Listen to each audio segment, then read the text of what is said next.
J'ai 47 ans et même si je trouve que j'ai un lien fort avec mon fils, je sais qu'il aide. Mais ce Noël-là, tout a changé.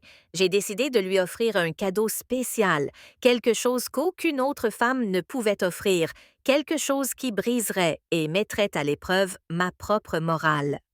Un soir, les lumières scintillantes du sapin brillaient de façon conspiratrice et le silence de la maison nous enveloppait. Je savais qu'il n'y aurait pas de retour en arrière. C'est ainsi qu'un amour interdit est devenu le cadeau de Noël le plus inoubliable de ma vie.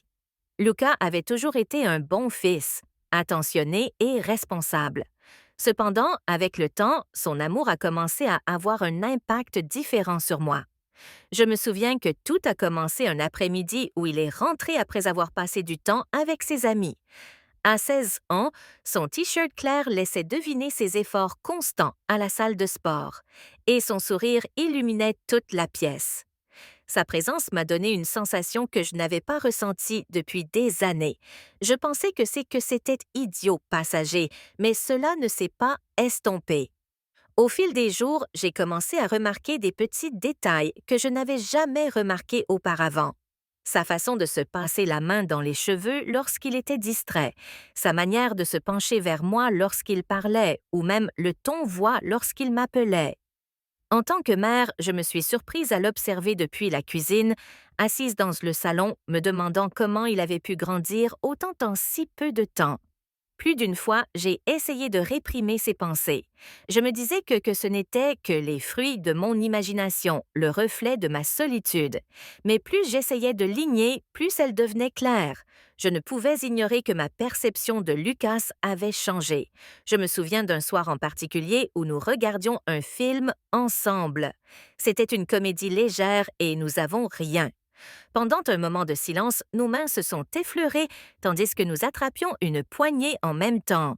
Ce fut un bref contact presque annoin, mais j'ai ressenti un frisson. Il a simplement souri et a continué à regarder le film. Mais j'étais figée, essayant de comprendre pourquoi quelque chose d'aussi simple avait provoqué une réaction aussi intense. Après cette nuit-là, j'ai commencé à trouver des excuses pour passer plus de temps avec lui. S'il parlait d'aller faire les courses, je lui proposais de me joindre à lui. S'il restait au salon à étudier, je trouvais le moyen d'être à proximité pour plier le linge ou vérifier les factures. Je me disais que c'était juste pour profiter de sa compagnie, mais au fond, je savais qu'il y avait bien plus que cela.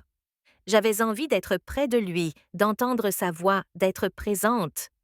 Bien sûr, il y avait des moments où la culpabilité me submergeait. Je me regardais dans le miroir et me demandais ce qui n'allait pas chez moi. J'étais sa mère. Comment pouvais-je me permettre de penser ainsi? Mais il entrait dans la pièce avec une énergie qui emplissait tout l'espace, et mes doutes disparaissaient momentanément. Tout cela s'est intensifié lorsque nous avons commencé à préparer la maison pour Noël. Comme chaque année, nous sortions les cartons de décoration, les guirlandes lumineuses et le sapin artificiel qui avait toujours accompagné nos festivités. Tandis que nous décorions ensemble, je ressentais un étrange bonheur qui dépassait le simple esprit de Noël. Un moment particulier m'a particulièrement marqué. J'étais en train d'accrocher des guirlandes lumineuses au sapin lorsque j'ai perdu l'équilibre et Lucas m'a rattrapé pour m'empêcher de tomber. Cette proximité m'a coupé le souffle. Lorsque nos regards se sont croisés, nous n'avons rien dit, mais le silence entre nous était chargé de quelque chose que je ne pouvais définir. À partir de ce moment, je ne pouvais m'empêcher de penser à lui d'une manière qui allait au-delà de la maternité. Chaque geste, chaque mot semblait porter une signification plus profonde, et je savais que c'était le cas. Je n'avais jamais envisagé d'arrêter, je ne voulais pas arrêter.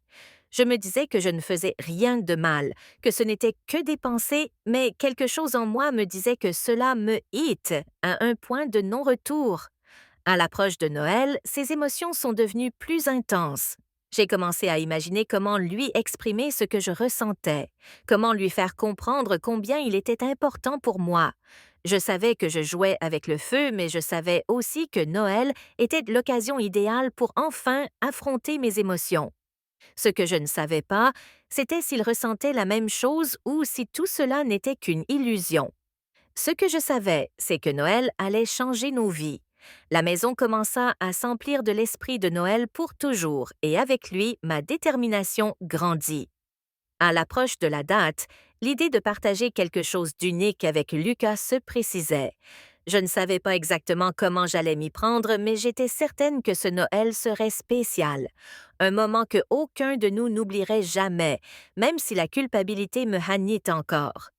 Pendant les moments plus calmes, quelque chose de plus fort, un mélange de désir et de nostalgie me poussait en avant. Le froid de Mexico avait enveloppé les rues d'un air frais et vif. Les lumières scintillaient dans les maisons voisines et les familles s'activaient. Nous étions dans les magasins à la recherche de cadeaux de dernière minute.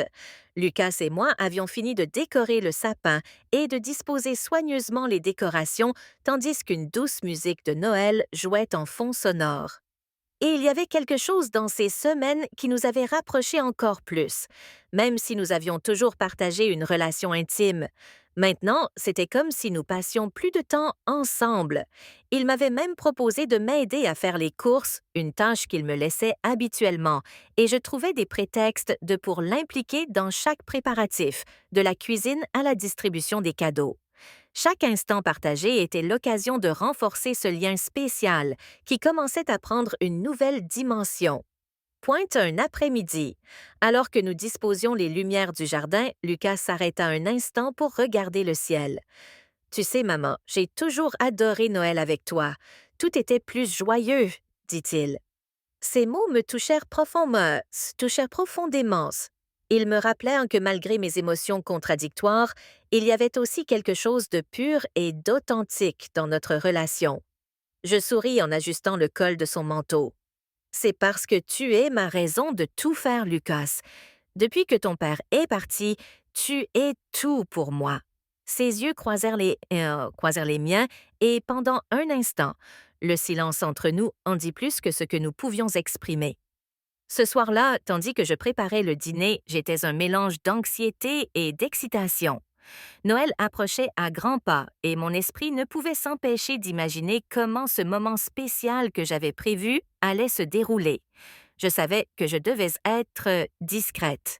Je ne pouvais laisser rien paraître de déplacé, mais je savais aussi que le temps jouait en ma faveur.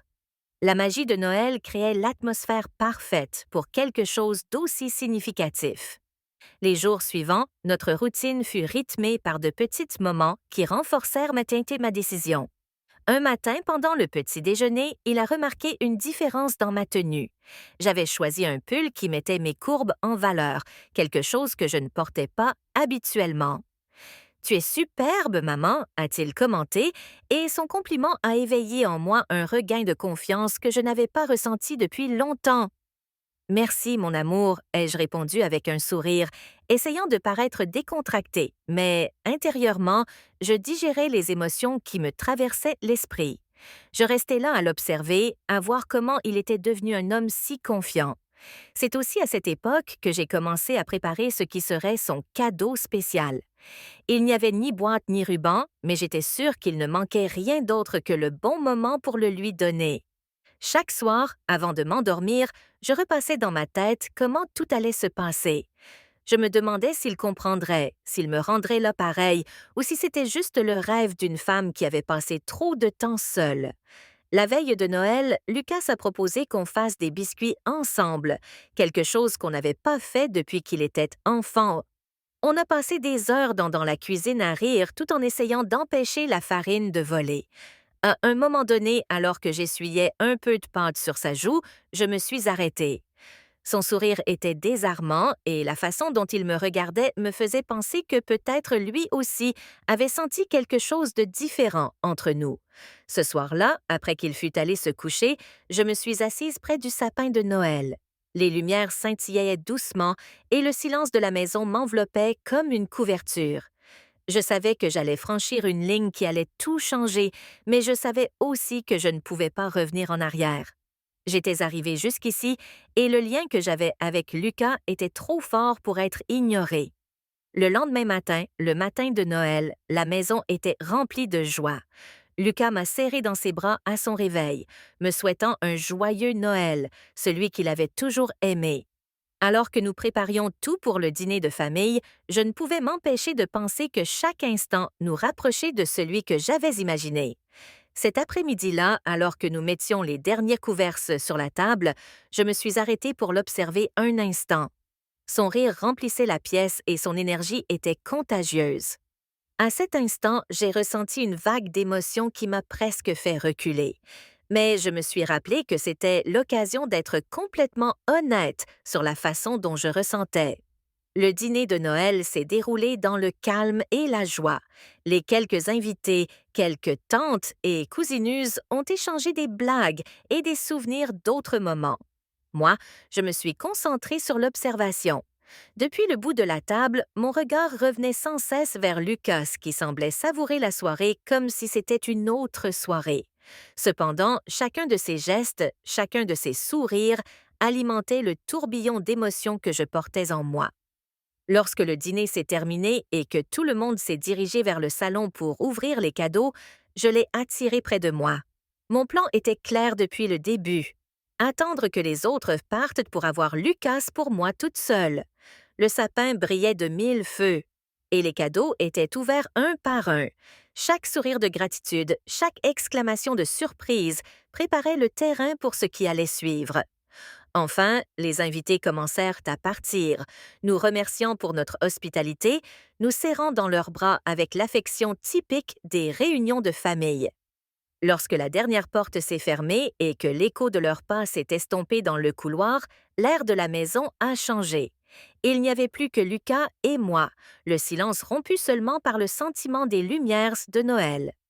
Maman, laisse-moi t'aider à ranger, a-t-il dit en s'approchant de la table avec l'intention de débarrasser.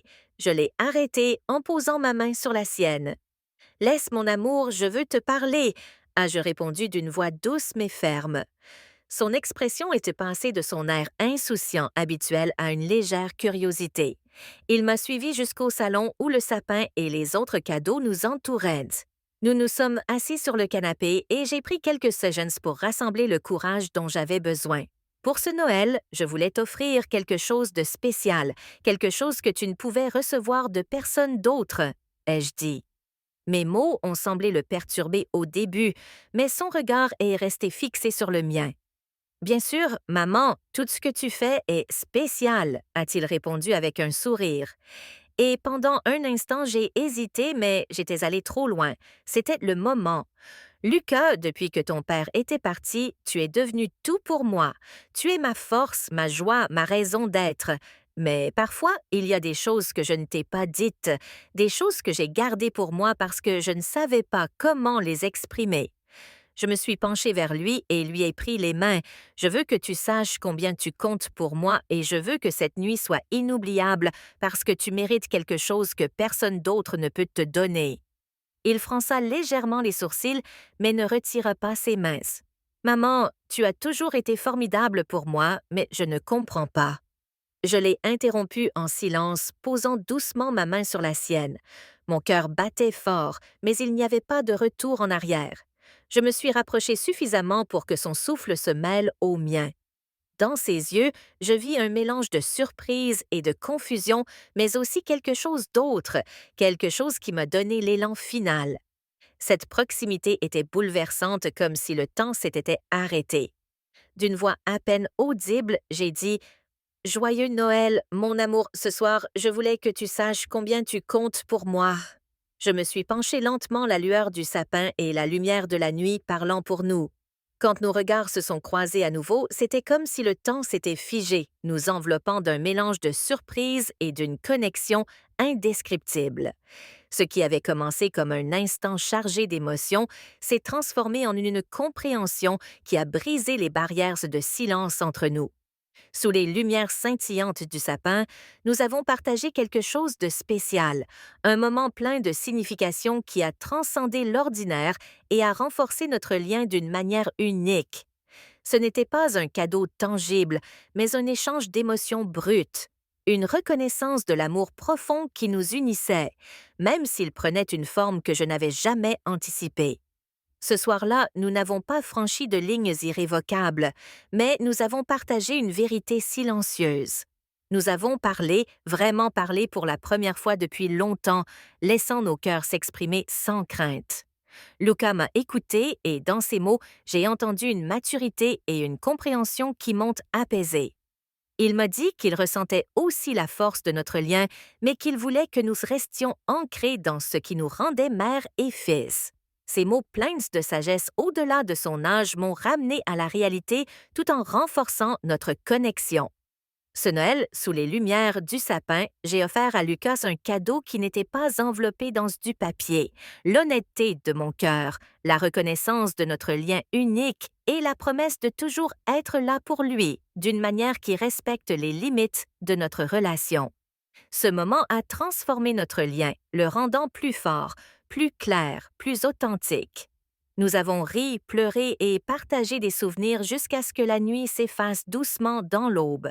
La maison, autrefois silencieuse, vibrait d'une nouvelle chaleur. Les semaines qui ont suivi ont été marquées par une proximité renouvelée, mais cette fois sans l'ombre de la confusion. Nous avons continué à construire des souvenirs ensemble, à rire, à cuisiner, à décorer, mais avec une compréhension mutuelle qui nous permettait de rester fidèles à qui nous étions. Ce Noël, avec son cadeau intangible, a changé nos vies, non pas en franchissant des lignes interdites, mais en nous rapprochant d'une vérité plus profonde. L'amour, sous toutes ses formes, peut être célébré et chéri tant qu'il est guidé par le respect et l'honnêteté, Mus.